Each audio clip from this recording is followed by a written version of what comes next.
ఈడోడు మన ఇంట్లో డ్రైవర్లో ఉన్నాడే. అర్ధరాత్రి బ్యాగ్ తీసుకుని ఎక్కడికి బయలుదేరాడు?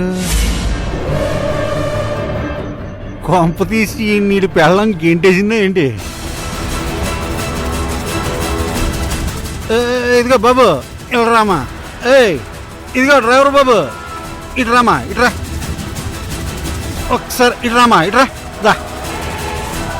ఒక పెగ్గేస్తే అన్నీ మర్చిపోతామ్మా, ఇటురా దా రా.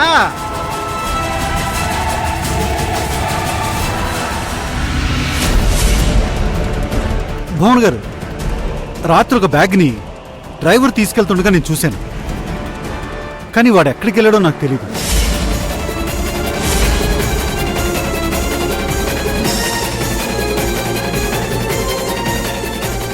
ఇప్పుడే డ్రైవర్కి ఫోన్ చేసి రమ్మంటానమ్మా. రాజు, ఒకసారి ఇంట్లోకి రా.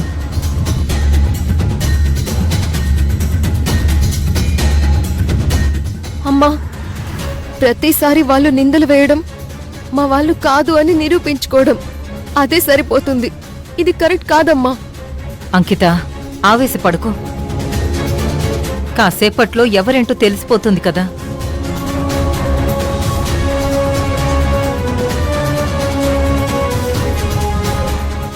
నమస్తే సార్. రాజు, రాత్రి ఇంట్లో నుంచి బ్యాగ్ ఎక్కడికైనా తీసుకెళ్ళావా?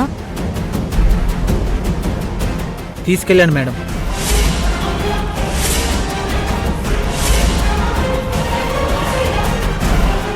రాజు, అది నీకెవరిచ్చారు? ఎక్కడికి తీసుకెళ్ళావు? కావేరీ మేడం ఇస్తే తీసుకెళ్ళాను.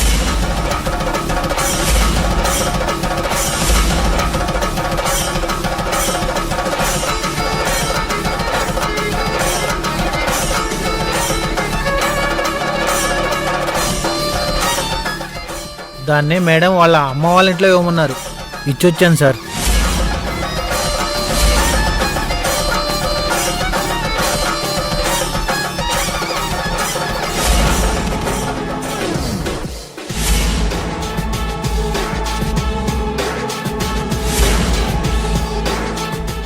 అదండి సంగతి. మమ్మల్ని బుక్ చెయ్యాలని డబ్బు వాళ్లే తీసి రుక్మిణి ఇంటికి పంపించారు. నా అదృష్టం కొద్దీ నా మొగుడు ఇంతకాలానికి నాకు ఉపయోగపడ్డాడు.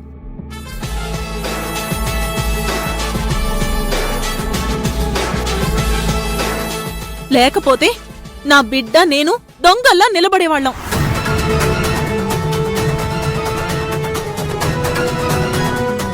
రేయ్, నిజం చెప్పు. మా బ్యాగ్ నీకిచ్చింది ఎవరు? ఈ సరోజ వాళ్లే కదా? చెప్పరా, నిజం చెప్పు. చెప్పు రాజు.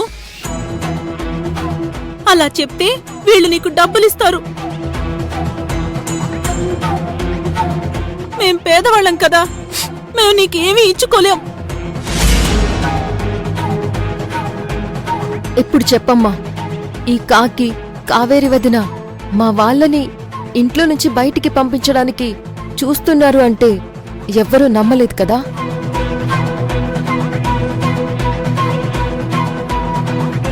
పైగా మా వాళ్లే కుట్రలు చేస్తున్నారని ఇంట్లో అందరూ అన్నారు.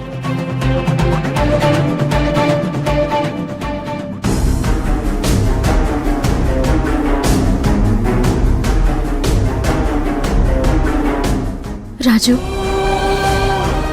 మీ అందరినీ ఒక్క తల్లిలా చూసుకున్నాను. మీకు ఏ అవసరం వచ్చినా అత్తయ్యని కాకుండా నన్నే కదా అడుగుతారు.